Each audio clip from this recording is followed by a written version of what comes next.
Yes, I sat in a lost sector for half an hour doing that. Do I regret it?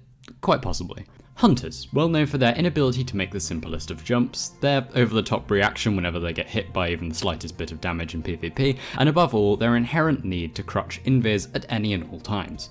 I'm here today to make that final thing just a little bit easier. You read the title correctly. This build can allow you to stay invisible for an infinite amount of time, although I would have thought as hunter mains we get enough of that in real life already. Anyway, this build is pretty complex, but no need to worry because I'll explain the whole thing in this video.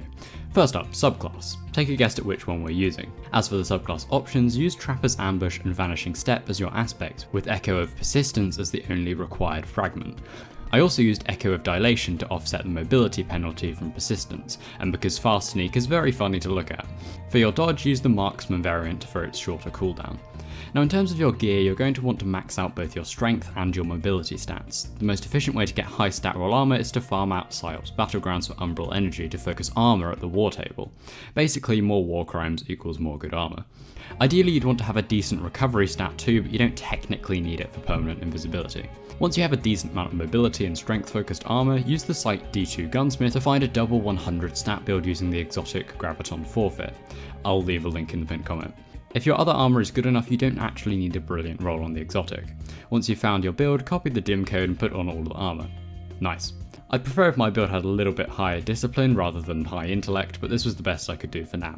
Sometimes you'll need to equip certain mods to reach these high stats, so you'll need pieces of your set to be arc to use Powerful Friends and Radiant Light mods. These two mods proc each other's stat bonuses, so you don't need to worry about equipping a second arc mod on each piece. You also need to equip various stat boosts as specified on the website.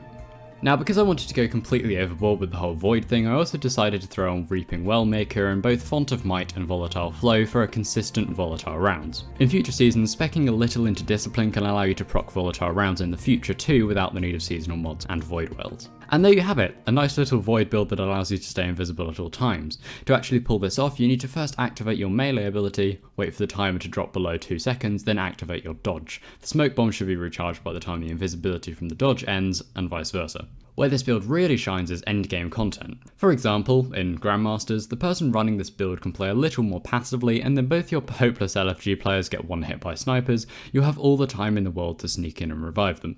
I can also see something like this being useful in any activity that requires plates to be captured, namely Wellspring, various strikes and their Nightfall counterparts, and the last 2 encounters of Vault of Glass.